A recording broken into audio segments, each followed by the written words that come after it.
شیرین کو آخرکار پتہ چل جاتا ہے کہ عریشہ پریگننٹ ہے، اور یہ بات عریشہ نے اپنی ماں سے چھپائی ہوئی تھی۔ اسے پتہ تھا کہ اگر اس کی ماں کو یہ بات پتہ چل گئی تو اس کی ماں اس بچے کی بھی دشمن ہو جائے گی اور یقیناً وہ اس بچے کو دنیا میں آنے ہی نہیں دے گی۔ لیکن شیرین جیسی چالاک اور جہادیدہ عورت کو عریشہ کی حالت دیکھ کر اندازہ ہو گیا کہ وہ واقعی پریگننٹ ہے۔ وہ عریشہ سے تو کچھ نہیں کہتی، لیکن اس کے دماغ میں ایک ایسا گھٹیا پلان آتا ہے کہ وہ عریشہ کو کال کر کے اگلے دن کہتی ہے کہ تمہارے بھائی کی شادی ہے، کیا تم میرے ساتھ تیاریاں کرانے گھر نہیں آؤ گی؟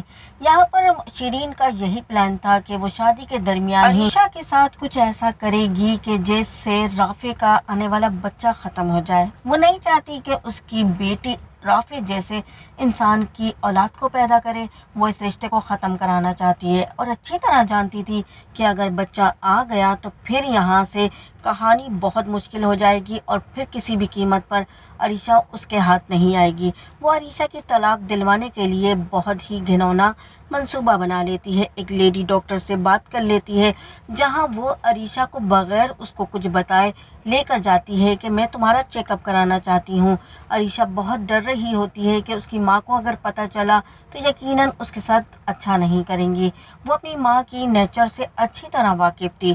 آخرکار عریشہ اپنی ماں کے ساتھ چلی تو جاتی ہے، لیکن اس کی ماں لیڈی ڈاکٹر سے جس طرح بات کر رہی ہوتی ہے عریشہ کو اندازہ ہو جاتا ہے۔ عریشہ اپنی ماں سے کہتی ہے کہ آخر آپ اپنی اولاد کے اوپر اتنا ظلم کیسے کر لیتی ہیں؟ ہم سب آپ کی سگی اولاد ہی ہیں نا؟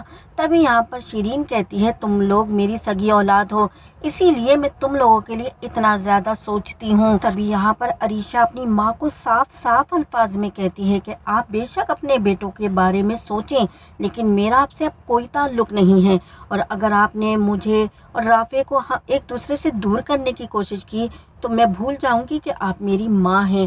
جس پر شیرین کہتی ہے میں بھی دیکھتی ہوں کیسے تم رافع کے ساتھ اپنا گھر بساتی ہو، میں رافع کو تمہارے خلاف کر دوں گی اور اس کے بعد رافع خود تمہیں طلاق دے کر چھوڑ دے گا۔ میرے پاس تمہاری اور ریحان کی کچھ ایسی تصاویر ہیں جو اگر رافع کے پاس پہنچ گئیں تو تم سوچ بھی نہیں سکتی رافع تمہارے ساتھ کیا کرے گا اور کتنی نفرت کرے گا تم سے۔ یہاں پر عریشہ کہتی ہے اپنی ماں سے آپ کیسی ماں ہیں؟ لوگ تو اپنی اولادوں کے لیے کیا کچھ نہیں کرتے اور آپ اپنی اولاد کو کیسے نقصان پہنچا رہی ہیں؟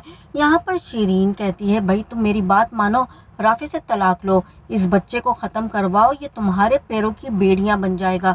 مجھے نہیں بنانا رافع کو اپنا داماد، اور مجھے رافع اور اس کی پوری فیملی سے نفرت ہے۔ اب یہاں پر دیکھنا یہ ہے کہ عریشہ کا اگلا قدم کیا ہوگا۔ کیا کرے گی عریشہ؟ کیا وہ سب کچھ رافع کو خود ہی بتا دے گی یا ساری سچائی رافع کے سامنے رکھ دے گی؟ وقت آ چکا ہے عریشہ اب اپنی زبان کو کھولے اور اپنی ماں کی اور اپنے بھائی کی سچائی کو سب کے سامنے لے کر آئے۔ آپ کیا کہتے ہو؟